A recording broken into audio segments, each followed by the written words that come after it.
চ্যানেলটিকে সাবস্ক্রাইব করে নেবে, আর যদি ফেসবুক থেকে দেখে থাকো ফেসবুক পেজটিকে ফলো করে নেবে।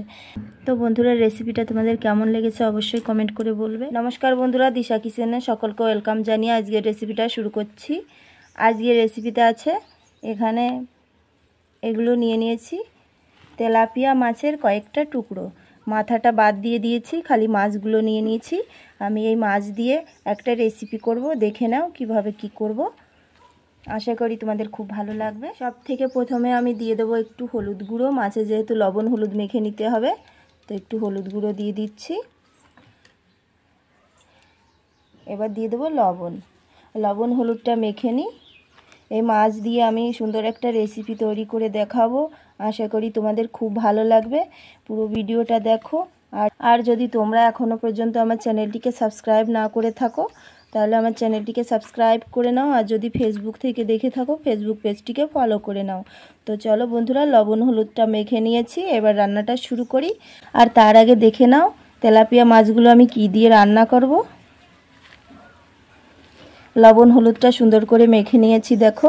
আর মাছগুলো একদম টাটকা তেলাপিয়া ছিল, কেটে ধুয়ে পরিষ্কার করে লবণ হলুদটা মেখে নিয়েছি। এখানে দুটো কচি আম কেটে এরকম ছোট ছোট পিস করে নিয়েছি, বেশি টক নয়। আমি এই আম দিয়ে তৈরি করব, তো দেখে নাও। খুব সুন্দর লাগে এই গরমে এভাবে এই রেসিপিটা তৈরি করলে, খেতেও অসাধারণ হয়। তাহলে চলো রান্নাটা শুরু করি। এখানে গ্যাসের উনুনের উপরে আমি একটা কড়া বসিয়ে দিয়েছি, কড়াটা গরম হয়ে গেছে বন্ধুরা। কড়ার মধ্যে এবার দিয়ে দেবো সর্ষের তেল। তেলটা গরম হয়ে গেছে, এবার মাছের পিসগুলো একটা একটা করে আমি কড়ার মধ্যে দিয়ে দেবো।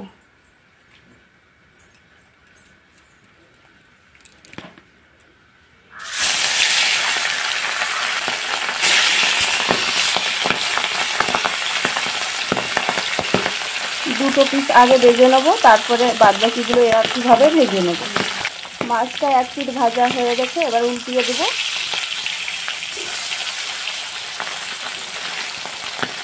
একটু ভালো করে কড়া কড়া করে ভাজতে হবে তেলাপিয়া মাছটা, গন্ধটা যাতে বের হয়ে যায়। সুন্দর করে ভেজে তুলে নেব।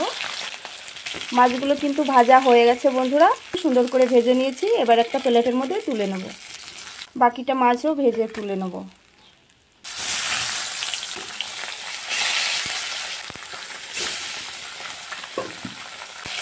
দেখো বন্ধুরা, বাকি 3 পিস মাছ আমি ভেজে নিয়েছি ঠিক একইভাবে। এবার তুলে নেব কড়াই থেকে। মাছ ভেজে তুলে নিলাম, সামান্য আর একটু তেল দিয়ে দিলাম। এবার ফোড়নে দিয়ে দেবো এর মধ্যে দুটো শুকনো লঙ্কা, আর দিয়ে দেবো কয়েকটা গোটা জিরা, সামান্য একটু কালো সরিষা।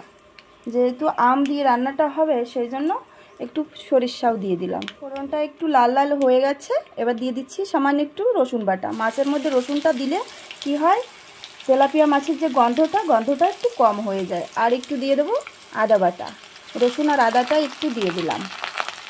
আর দিয়ে দেবো একটু কাঁচা লঙ্কা বাটা। এই সব কিছু একসঙ্গে সুন্দর করে একটু কষিয়ে নেব। রসুনের আর আদার কাঁচা গন্ধটা চলে গেছে, কষিয়ে নিয়েছি একটু। এবার আমি এর মধ্যে দিয়ে দেবো বাদবাকি যা যা দিতে হবে। পরিমাণ মতো লবণ দিয়ে দেবো, পরিমাণ মতো হলুদ গুঁড়োও দিয়ে দেবো, আর দিয়ে দেবো সামান্য একটু লাল লঙ্কার গুঁড়ো কালারের জন্য। এটা ঝাল নয়, যেহেতু লঙ্কা বাটা আগে দিয়ে দিয়েছি, তো সুন্দর করে একটু কষিয়ে নেব। সব কিছু সুন্দর করে একটু নাড়িয়ে চাড়িয়ে নিচ্ছি। এবার দিয়ে দেবো কেটে রাখা আমগুলো দিয়ে একটু নেড়ে চেড়ে নিচ্ছি।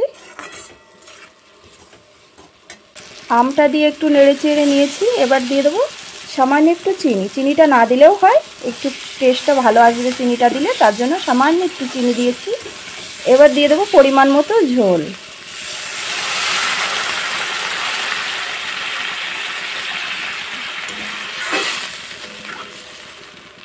ঝোলটা ঠিক আমি এরকমই রাখবো, একটু ঝোল ঝোল না হলে ভালো লাগে না। যেহেতু টকটা আছে এর মধ্যে, একটু জাল করে নেব। যতক্ষণ ফুটে ওঠে ততক্ষণ একটু জাল করে নেব।